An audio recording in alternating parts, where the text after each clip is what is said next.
Good morning विद्यार्थियों। विक्रम विश्वविद्यालय में ओपन बुक परीक्षा 2020 प्रारंभ हो चुकी है और अब तक बीकॉम ऑनर्स, बीकॉम तृतीय वर्ष, बीएचएससी, बीसीए और बीबीए के विद्यार्थी अपनी ओपन बुक परीक्षा प्रणाली के तहत लिखी गई उत्तर पुस्तिकाएं संग्रहण केंद्रों पर जमा कर चुके हैं। यदि कोई विद्यार्थी संग्रहण केंद्र पर उत्तर पुस्तिका जमा करने से वंचित रह गया है तो उसके पास अभी भी समय है। वो स्पीड पोस्ट के द्वारा अपनी उत्तर पुस्तिकाएं अग्रणी महाविद्यालय, जिसकी डिस्क्रिप्शन मैंने अपने पूर्व के वीडियो में भी दिया था, वहां पर अपनी उत्तर पुस्तिकाएं पहुंचा सकता है। आज मैं आपके सामने बात लेकर आया हूं कि प्रथम चरण में जो बीकॉम तृतीय वर्ष के विद्यार्थियों ने जो कॉमन मिस्टेक्स की हैं, वो मिस्टेक्स बीएससी तृतीय वर्ष और बीए तृतीय वर्ष और पीजी के अन्य जो विद्यार्थी हैं वो न करें, इसलिए मैं यह वीडियो लेकर आपके बीच उपस्थित हुआ हूं। यदि आपने अभी तक मेरा यह वीडियो सब्सक्राइब नहीं किया है, चैनल सब्सक्राइब नहीं किया है, तो प्लीज़ आप मेरे इस चैनल को सब्सक्राइब कीजिए, शेयर कीजिए, लाइक कीजिए और ज़्यादा से ज़्यादा विद्यार्थियों तक जरूरी और महत्वपूर्ण सूचनाएं ऑथेंटिक रूप में पहुंचाने में हमें सहयोग कीजिए। तो आज मैं बात कर रहा हूं अब से कुछ देर पश्चात, जब तक ये वीडियो आपके बीच आएगा तो बीएससी तृतीय वर्ष के प्रश्न पत्र विश्वविद्यालय की वेबसाइट्स पर अपलोड हो चुके होंगे। जैसा कि विद्यार्थियों को पता है, रसायन शास्त्र का एक पेपर पहले हो चुका है और 2 पेपर बाकी हैं, भौतिकी के दोनों पेपर बाकी हैं, बॉटनी बाकी है। तो इस प्रकार आपके जो भी प्रश्न पत्र बाकी हैं विश्वविद्यालय प्रशासन द्वारा, वही प्रश्न पत्र वेबसाइट पर अपलोड किए जाएंगे। आपको अपने विषय समूह के अनुसार उन प्रश्न पत्रों के उत्तर पुस्तिकाओं पर लिखना है। अभी जब बीकॉम तृतीय वर्ष की कॉपियां हमारे पास संग्रहण केंद्रों पर आ रही थी तो कई जगह पर विद्यार्थी भ्रमित हुए और उन्होंने 16 पृष्ठ का अनुमान गलत लगाया। मैं गणित का एक सामान्य विद्यार्थी हूं। गणित की परिभाषा में हम बात करें तो पृष्ठ का मतलब होता है सतह। तो ये मेरे पास जैसे ये एक पेज है ना, तो अब ये पेज के रूप में अगर मैं जब बात करूंगा तो ये एक है, लेकिन जब मैं पृष्ठ के रूप में बात करूंगा तो इसकी एक सतह है, यानी एक पृष्ठ ये है और इसका दूसरा पृष्ठ ये है। तो यदि मैंने अपने पूर्व के वीडियो में भी बताया है कि यदि आप पृष्ठ के दोनों साइड में लिख रहे हैं, इस साइड भी और इस साइड भी, तो कुल मिलाकर आपके ये 2 पृष्ठ हो जाएंगे।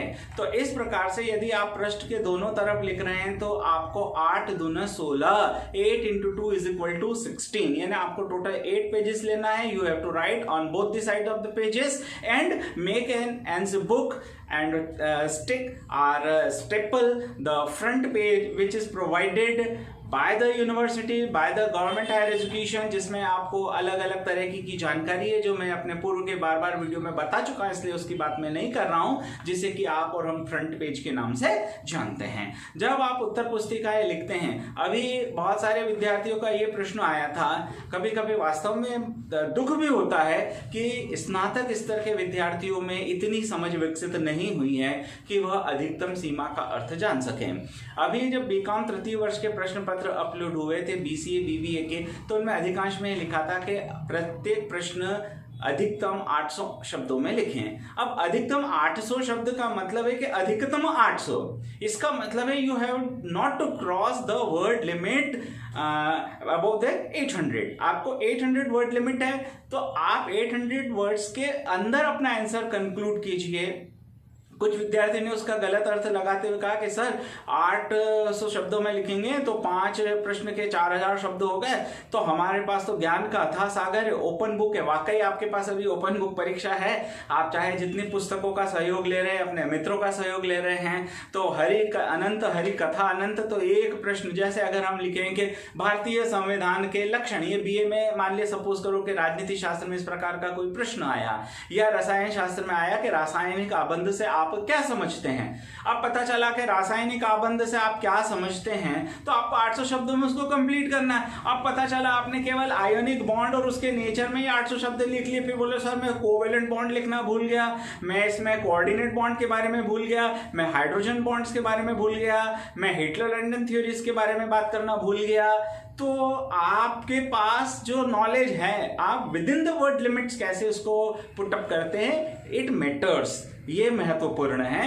अतः अब जो प्रश्न आने वाले हैं, स्पेशली मैं गणित की बात करूं, अब गणित में अगर हम बाकी के ट्रेंड्स को समझते हुए चलें तो गणित की तो खैर परीक्षा हो चुकी है, लेकिन फिजिक्स की अगर हम बात करें तो फिजिक्स में आपके पास 5 प्रश्न आएंगे। अब सपोज करो कि कोई एक डेरिवेशन वाला प्रश्न आया और वो डेरिवेशन आपका एक पेज में खत्म हो गया, आपके एक दूसरा क्वेश्चन था वो 2 पेज में खत्म हो गया। इस तरीके से आपका कार्य अगर 10 पृष्ठों में यानी 5 पेज में कंप्लीट हो गया तो आप क्यों चिंता करते हैं? आपने 800 शब्द की सीमा क्रॉस नहीं की है।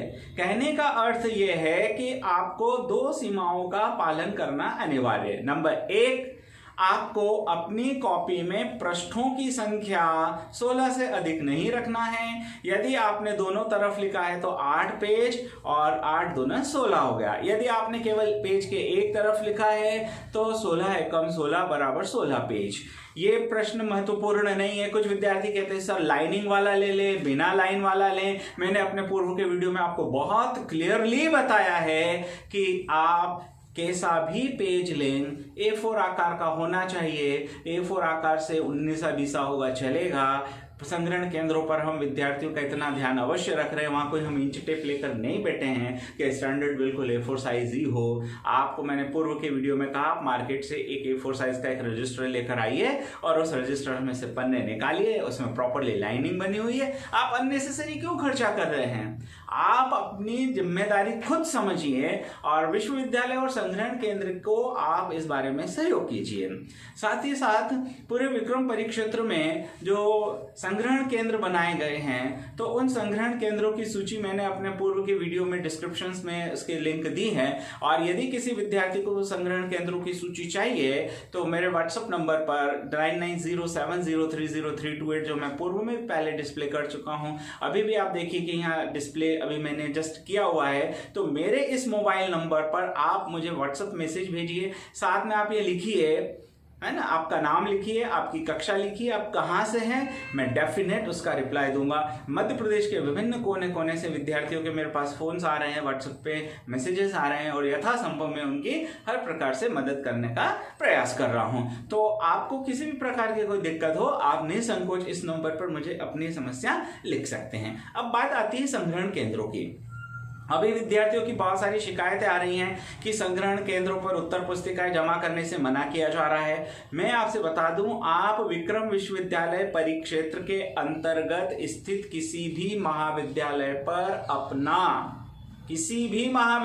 पर अपनी उत्तर पुस्तिकाएं जाकर जमा कर सकते हैं। और यदि कोई संग्रहण केंद्र प्रभारी या संग्रहण केंद्र पर उपस्थित व्यक्ति अगर मना करता है तो आप उसकी सूचना तुरंत विश्वविद्यालय प्रशासन को दें, तुरंत प्रशासन के संज्ञान में लाएं, क्योंकि कोरोना संक्रमण को देखते हुए माननीय उच्च शिक्षा मंत्री महोदय, हमारे माननीय मुख्यमंत्री महोदय, हमारे माननीय प्रधानमंत्री महोदय, जिनके मार्गदर्शन में विद्यार्थियों का एकेडमिक ईयर किसी भी प्रकार से नुकसान न हो, इसलिए अलग अलग जगह पर संग्रहण केंद्र बनाए हैं। तो जहां भी आपका संग्रहण केंद्र, ध्यान रखें, संग्रहण केंद्र पर एक भी उत्तर पुस्तिका अगर आती है तो वह कलेक्ट की जाएगी। साथ ही साथ प्रत्येक संग्रहण केंद्र सायंकाल 5:30 तक आपके लिए खुला है, तो आप किसी भी प्रकार से संकोच न करें। अब हम बात करते हैं बीए के विद्यार्थियों की। बीए के विद्यार्थियों के जो प्रश्न पत्र अपलोड होंगे, तो बीए के विद्यार्थियों के प्रश्न पत्र अपलोड होंगे। मैं पूर्व में समय सारणी बता चुका हूं, एक बार पुनः बता रहा हूं कि आपके प्रश्न पत्र 11 सितंबर को अपलोड होंगे और आपको संग्रहण केंद्र पर जमा करने की सुविधा 14 सितंबर तक दी गई है। अब आप ध्यान दें, यहाँ पर जो विद्यार्थी परिक्षेत्र से बाहर रह रहे हैं वो अपनी उत्तर पुस्तिकाएं स्पीड पोस्ट के माध्यम से भेज सकते हैं। इस हेतु विश्वविद्यालय प्रशासन ने उसमें 6 दिन का टाइम दिया है। इसका मतलब ये हुआ कि बीएससी तृतीय वर्ष के विद्यार्थी यदि स्पीड पोस्ट से भेजते हैं तो उनके लिए 18 सितंबर तक संग्रहण के अग्रणी महाविद्यालय पहुंच जानी चाहिए। और बीए तृतीय वर्ष की उत्तर पुस्तिकाएं यदि आप स्पीड पोस्ट से भेज रहे हैं तो 20 सितंबर तक पहुंच जानी चाहिए। अब आप ये फिर भी कोशिश ये करें कि आप स्पीड पोस्ट के भरोसे न रहें, क्योंकि हो सकता है कि जिस संग्रहण के स्पीड पोस्ट सेंटर पर आपने जमा की है, कोरोना संक्रमण या अन्य किसी कारण से वहां पर समय पर आपकी उत्तर पुस्तिकाएं प्रेषित नहीं हो पाई, तो उसके लिए विश्वविद्यालय प्रशासन और महाविद्यालय प्रशासन कतई जिम्मेदार नहीं होगा। अतः यथासंभव आप ये कोशिश कीजिए कि विक्रम परिक्षेत्र के अंतर्गत स्थित किसी भी संग्रहण केंद्र पर आप अपनी उत्तर पुस्तिकाएं नियत तिथि को जमा करा दें। तो ये बीए तृतीय वर्ष के थे। साथ ही साथ एमए, एमएससी, एमकॉम यानी जो स्नातकोत्तर कक्षाएं हैं उनके बारे में भी आप जानकारी सुन लीजिए। तो एमकॉम के प्रश्न पत्र जो डी, एफ, ई, जी इस तरह से 4 अलग अलग ग्रुप्स होते हैं। कहीं किस कॉलेज में कौन सा ग्रुप चल रहा है, प्राइवेट विद्यार्थी अपने हिसाब से ग्रुप चयन करता है। तो सभी प्रकार के ग्रुप के प्रश्न पत्र 7 सितंबर को अपलोड हो चुके हैं और विद्यार्थियों को उत्तर लिखने के लिए 10 सितंबर तक का समय दिया है और वह 11 सितंबर को संग्रहण केंद्र पर अपनी उत्तर पुस्तिकाएं जमा करें। उनके लिए भी फ्रंट पेज का प्रारूप वही होगा, शब्द सीमा जो भी उनको प्रश्न पत्र में दी गई उसका पालन करना है, किंतु पृष्ठों की अधिकतम संख्या 16 से अधिक नहीं होना चाहिए। एमएससी की अगर हम बात करें तो एमएससी में 2 प्रकार के विषय समूह हैं, बल्कि 3 प्रकार के विषय समूह हैं, जैसे physics, botany, zoology, computer science, है ना। तो physics, botany, zoology, computer science इनमें 4 प्रश्न पत्र होना है और गणित हुआ, केमिस्ट्री हुआ, इसमें 5 होना है। इसी प्रकार से गायन, संगीत, चित्रकला इनमें प्रश्न पत्रों की संख्या 2 है। तो ये सभी प्रकार के प्रश्न पत्र जो हैं उनके लिए समय अलग अलग दिया गया है। तो अभी अगर हम केवल एमएससी की ही बात करें तो एमएससी में सारे विषय के प्रश्न पत्र अपलोड कर दिए गए हैं 7 सितंबर को यानी कल। लेकिन जमा करने की जो तिथि है तो zoology, computer science, physics, botany, applied microbiology जिनमें 4 ही विषय होते हैं उनके लिए 11 सितंबर की तिथि निर्धारित है, यानी उनको उत्तर पुस्तिकाएं 11 सितंबर तक जमा करना है। और chemistry, mathematics, drugs and pharma chemistry इनके इस विषय में 5 प्रश्न पत्र होते हैं। इन्हें उत्तर पुस्तिकाएं जमा करने का समय 12 सितंबर सायंकाल 5:30 बजे तक का दिया गया है। तो अतः आप निर्धारित समय सीमा और निर्धारित दिनांक को ही, कुछ विद्यार्थियों के मेरे पास फोन आते हैं, एमएससी जैसे विद्यार्थियों के फोन आते हैं, सर हम यहाँ उत्तर पुस्तिकाएं कैसे लिखें, हमें ये क्लियर नहीं हो रहा है। सर आप बोल रहे हो 12 तारीख को, क्या हम 9 तारीख को आ जाएं?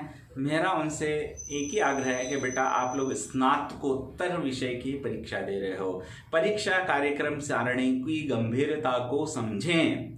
परीक्षा कार्यक्रम की गंभीरता को समझने का अर्थ यह है कि इसमें प्रॉपर वे में गोपनीयता और जो समय सीमा उसका पालन करें। विश्वविद्यालय प्रशासन जब प्रश्न पत्र अपलोड कर रहा है उसके बाद आपको जो निर्धारित दिनांक दी जा रही है, आपकी उत्तर पुस्तिकाएं संग्रहण केंद्र पर उसी दिनांक को जमा की जाएगी। उस दिनांक के पूर्व कोई भी विद्यार्थी संग्रहण केंद्र पर प्रवेश न करें, क्योंकि कोविड-19 को देखते हुए और विद्यार्थियों की सुरक्षा को देखते हुए महाविद्यालय में जो स्टाफ कार्यरत है, क्योंकि हमें प्रतिदिन एक विद्यार्थी से 4 से 5 उत्तर पुस्तिकाएं लेना है और लगभग 100 से 150, 200 और जो बड़े महाविद्यालय हैं वहाँ 400, 500 विद्यार्थी भी संभावित हो रहे हैं। तो ऐसे में महाविद्यालय प्रशासन विद्यार्थियों में फिजिकल डिस्टेंसिंग और कोविड की जो गाइडलाइंस हैं कोविड-19 से बचाव की, उसका पालन सुनिश्चित करा सकें। तो ऐसे में अनावश्यक भीड़ हमने संग्रहण केंद्रों पर नहीं करना है और जिन स्थानों पर संग्रहण केंद्र बनाए गए हैं तो वहां